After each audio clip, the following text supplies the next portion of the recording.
ಇನ್ನು ಮುತ್ತಪ್ಪರೈ ಪುತ್ರ Ricky Rai ಮೇಲಾದಂತಹ firing ಪ್ರಕರಣಕ್ಕೆ ಸಂಬಂಧಪಟ್ಟಂತೆ ಡಿಸಿಎಂ ಡಿಕೆ ಶಿವಕುಮಾರ್ ಅವರನ್ನ ಭೇಟಿಯಾಗಿದ್ದಾರೆ ರಿಕ್ಕಿ ಸಹೋದರ ಮುತ್ತಪ್ಪರೈ ಹಿರಿಯ ಪುತ್ರ ರಾಕಿ ರೈ. ಶಿವಾನಂದ ಸರ್ಕಲ್ ಬಳಿಯ ಡಿಕೆಶಿ ನಿವಾಸದಲ್ಲಿ ಈ ಭೇಟಿಯಾಗಿದೆ. ಸುಮಾರು ಅರ್ಧ ಗಂಟೆ ಡಿಸಿಎಂ ಜೊತೆ ಚರ್ಚೆ ನಡೆಸಿದ್ದಾರೆ ರಾಕಿ ರೈ. ಜಯ ಕರ್ನಾಟಕ ಸಂಘಟನೆಯ ಗುಣರಂಜನ್ ಶೆಟ್ಟಿ ಸಾಥ್ ಕೊಟ್ಟಿದ್ದಾರೆ.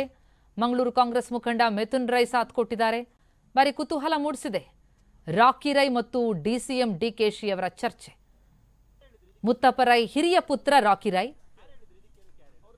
ಫೈರಿಂಗ್ ಆಗಿದ್ದು ಮುತ್ತಪ್ಪರೈ ಕಿರಿಯ ಪುತ್ರ ರಿಕ್ಕಿ ರೈ ಮೇಲೆ. ಈಗ ಈ ಪ್ರಕರಣದಲ್ಲಿ ರೈ ಗನ್ಮ್ಯಾನ್ಗಳನ್ನ ಕೂಡ ವಶಕ್ಕೆ ಪಡೆಯಲಾಗಿದೆ. ಎಲ್ಲ ಆಯಾಮಗಳಲ್ಲಿ ತನಿಖೆ ನಡೀತಾ ಇದೆ. ಜೊತೆಗೆ ಅಲ್ಲಿ ಸಿಕ್ಕಂತಹ ವಸ್ತುಗಳು, ಘಟನೆ ನಡೆದಂತಹ ಜಾಗದಲ್ಲಿ ಇವೆಲ್ಲವೂ ಕೂಡ ಹಲವು ಪ್ರಶ್ನೆಗಳನ್ನ ಹುಟ್ಟುಹಾಕಿದೆ. ಭೂಗತ ಲೋಕದಲ್ಲಿ ಲಿಂಕ್ ಇದೆಯಾ? ಯಾವ ಕಾರಣಕ್ಕಾಗಿ ಅಟ್ಯಾಕ್ ಆಯಿತು?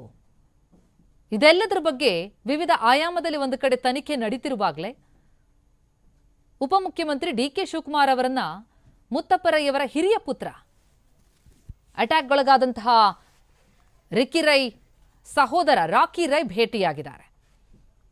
ಅವರಿಗೆ ಜಯ ಕರ್ನಾಟಕ ಸಂಘಟನೆಯ ಗುಣರಂಜನ್ ಶೆಟ್ಟಿ, ಮಂಗಳೂರು ಕಾಂಗ್ರೆಸ್ ಮುಖಂಡ ಮಿಥುನ್ ರೈ ಸಾಥ್ ಕೊಟ್ಟಿರುವಂಥದ್ದು. ಈ ಭೇಟಿ ಈಗ ಸಾಕಷ್ಟು ಕುತೂಹಲವನ್ನು ಮೂಡಿಸ್ತಾ ಇದೆ. ಬಿಡದಿಯಲ್ಲಿರುವಂತಹ ತಮ್ಮ ನಿವಾಸದಿಂದ ಬೆಂಗಳೂರಿಗೆ ಹೊರಟಿದ್ರು ರಿಕ್ಕಿ ರೈ. ಆ ಸಂದರ್ಭದಲ್ಲಿ ಪರ್ಸ್ ಮರತೆ ಅಂತ ಮತ್ತೆ ವಾಪಸ್ ಮನೆಗೆ ಹೋಗ್ತಾರೆ, ಅಲ್ಲಿಂದ ಬರ್ತಾರೆ. ಅದಾದ್ಮೇಲೆ ಅಟ್ಯಾಕ್ ಆಗುತ್ತೆ. ಈಗ ಸಾಕಷ್ಟು ಅನುಮಾನಗಳ ಮೇಲೆ ಈಗ ತನಿಖೆ ನಡೀತಾ ಇದೆ.